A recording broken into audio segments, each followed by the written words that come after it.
एक बार की बात है, एक नदी किनारे दो पेड़ थे। उसी एक पेड़ पर एक तोता और उसकी पत्नी रहती थी, जो कि बहुत ही जल्दी अंडे देने वाली थी। इसीलिए वह घोंसले में ही बैठी रहती थी। तोते के ऊपर तो सारी जिम्मेदारियां थी, तो वह ही बाहर दाना पानी के लिए जाता था और अपनी पत्नी का भी पेट पालता था। इसी प्रकार कुछ दिन बीत जाते हैं और अंडों से बच्चे निकल आते हैं, जिसके कारण अब वह अपने घोंसले से एक पल के लिए भी नहीं हटती थी। वहीं तोते के पैरों में परिवार की पड़ी बेड़ियां उसे बैठने नहीं देती थीं। जब तोता खाने की तलाश में बाहर जाता, तो कभी कभी उसे भोजन ना मिलने पर खाली हाथ ही वापस आना पड़ता था, जिसके कारण उसकी पत्नी उसे लापरवाह समझती थी और कभी कभी तो उसे लापरवाह कहकर भी बुलाती थी। और उसका बच्चा भी उसे लापरवाह कहकर बुलाता था, जिसने अभी सही से खड़े होना भी नहीं सीखा था। एक दिन की बात है, तोता खाने की तलाश में बाहर गया हुआ था। बाहर उसे अनाज का एक दाना नहीं मिलता है। फिर वह निराश होकर वापस लौटता है। घर वापस लौटते वक्त अचानक उसे चक्कर आ जाता है और वह ज़मीन पर गिर जाता है, जिसके कारण उसके दोनों पैर टूट जाते हैं और वह बेहोश हो जाता है। कुछ देर बाद तोते को होश आता है, तो वह देखता है कि उसके दोनों पैर टूट चुके हैं, तो वह बहुत दुखी होता है। कई बार कोशिश करने पर भी वह उड़ नहीं पा रहा था। फिर वह एक बार उड़ जाता है और अपने घोंसले में पहुंचता है। तोते को खाली हाथ देखकर तोते की हालत जाने बिना ही उसकी पत्नी उसे बुरा भला बोलने लगती है।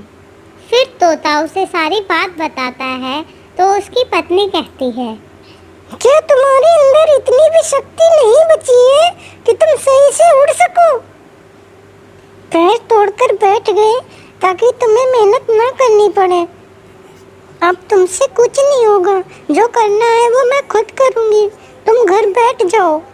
फिर उसकी पत्नी उसे बहुत खरी खोटी सुनाती है। अगले ही दिन मौसम बहुत खराब हो गया, मानो बाढ़ सी आने वाली हो। बादल गरज रहे थे, बिजली चमक रही थी, मानो कोई सैलाब सा आने वाला था। तोते के लाख मना करने के बावजूद भी उसकी पत्नी उसकी एक नहीं सुनती है और तोते से कहती है, तुम मेरी बात सुनो, तुम मुझे अपनी तरह लापरवाह मत बनाओ और बच्चों का ध्यान रखो, मैं जल्दी ही वापस आ जाऊंगी। इतना कहकर उसकी पत्नी उठ जाती है। बेचारा तोता देखता रहता है चुपचाप। फिर थोड़ी ही देर बाद बिजली चमकने लगती है। तोता का घोंसला खुले आसमान के नीचे होने के कारण तोते को और भी ज़्यादा चिंता हो रही थी कि अगर कोई तूफान आ गया तो वह अपने बच्चे की कैसे रक्षा करेगा। तोता इतना सोच ही रहा था कि अचानक से तेज बारिश के साथ ओले भी गिरने लगते हैं। पैरों से लाचार तोता बेचारा बच्चे को कहीं ले भी नहीं जा सकता था। फिर तोते को कोई उपाय नहीं सूझता है, तो वह अपनी चिंता किए बिना अपने पंखों को फैला देता है और बच्चे को पूरी तरह ढक लेता है। उस दिन बच्चे को अपने पिता को इस प्रकार देखकर उसे यह पता चलता है कि पिता क्या होता है। उधर तोता पत्थरों की चोट से घायल होकर अपना दम तोड़ देता है, लेकिन बच्चे को एक खरोंच तक नहीं आने देता है। कुछ देर बाद बारिश थम जाती है, तो बच्चा अपने सिर को बाहर निकाल कर देखता है, तो उसे पता चलता है कि उसका लापरवाह पिता अब इस दुनिया से बहुत दूर जा चुका है। यह देखकर बच्चा रोने लगता है।